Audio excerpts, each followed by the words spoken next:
Steve Martin went prematurely gray in his late 20s. By the time he hit mega-stardom in the late 1970s with The Jerk and his stand-up specials, he already had a full head of stark white hair.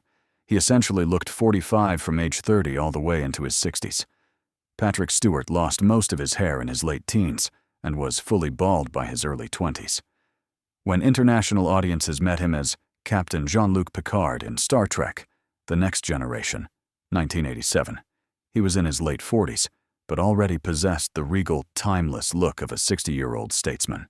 Gene Hackman didn't break out until his late 30s in Bonnie and Clyde, 1967, by which time he already had a receding hairline, a rugged face, and the presence of a world-weary middle-aged man.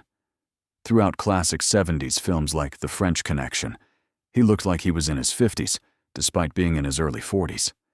Larry David. When Seinfeld became a hit in the 90s, photos of behind-the-scenes co-creator Larry David showed a man with thinning white hair and wire-rimmed glasses. By the time Curb Your Enthusiasm premiered in 2000, he locked in the exact grumpy retiree aesthetic he has maintained for over 2 decades. Wilford Brimley, the ultimate poster child for this phenomenon. Brimley famously played a senior citizen living in a retirement home in Cocoon, 1985.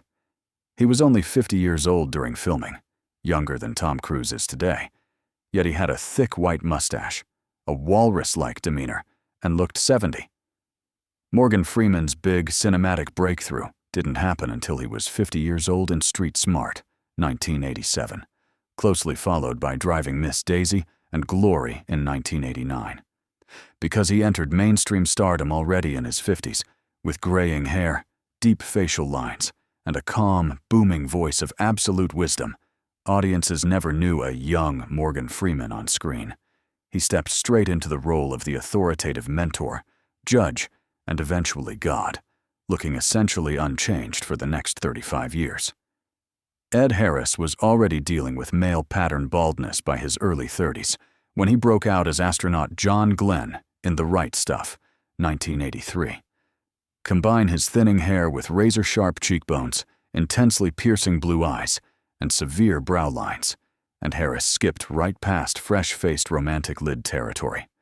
By his early 40s in films like The Abyss and Apollo 13, he was already locked into his signature look, the grizzled, hyper-intense military officer or high-stress commander.